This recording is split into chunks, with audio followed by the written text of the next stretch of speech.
as the markets, as you've been saying all day, continue that downward spiral. But first, let's talk about music, because according to a recent report, the global recorded music industry is actually on a path to recovery. And that recovery is apparently being fueled by licensed digital music services and rapid expansion into new markets internationally. Well, recorded music is also helping drive a broader digital economy with smartphones and new licensed services spanning new and emerging markets. The digital music business is said to be globalizing fast. And for more on this, let's talk now to Edgar Berger. He's the president and CEO of Sony Entertainment International. Many thanks for being with us this afternoon.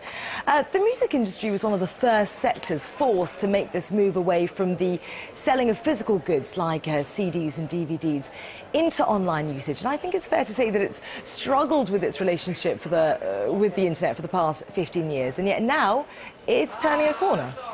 Yes, I guess that's fair to say. If you remember, at the beginning of the digital revolution, everybody said digital is going to kill music. Well, the truth is actually that it is saving music, and we have very encouraging data coming in 2012, so last year.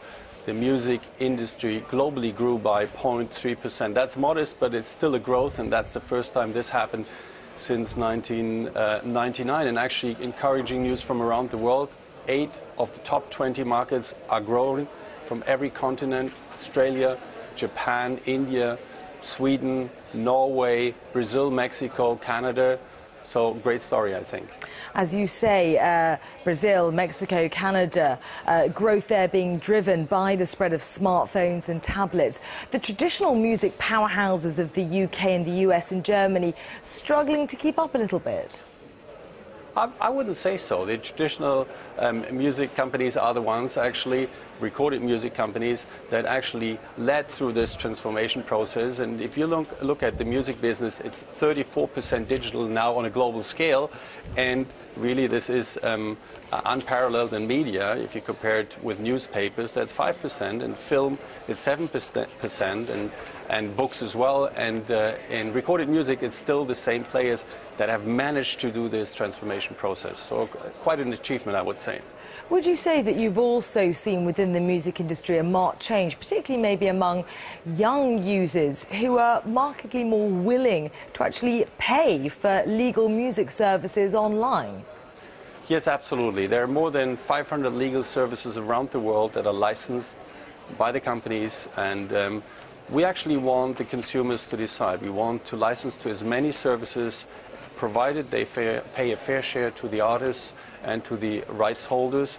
And today, the consumer has more choices than ever before. You know, you can buy a vinyl or a CD or download or pay for a subscription or even pay or stream for free in an advertising environment. I think that's what the world should be, and that's the world how it is today. And so it's the consumer's choice, and that is great to see.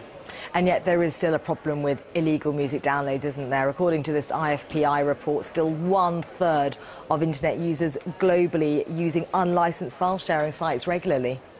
That is true. However, it's interesting to see that even the ones who do illegal downloading admit, 6 out of 10 admit, that this is unfair. And I would agree. It is unfair to the artists and to everybody who tries to make this happen and tries to develop artists around the world. So if the ones who are using illegal sources admit themselves that this is unfair, I think eventually piracy might become the new uncool.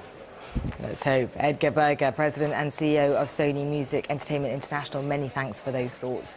OK, let's have a quick look now at how the European markets are faring today, of course, in the wake of no clear winner emerging in Italy and fears of more uncertainty in the Eurozone. The FTSE MIB leading that charge down 4%, and of course the ripple effect. The FTSE 100 here in London down 1.2, up slightly from how it was doing earlier in the session, but still down, and the IBEX in Spain down also 2.3%. OK, we'll be keeping an eye on those for you throughout the session, of course. But in the meantime, back to you both. Thanks. Thank you.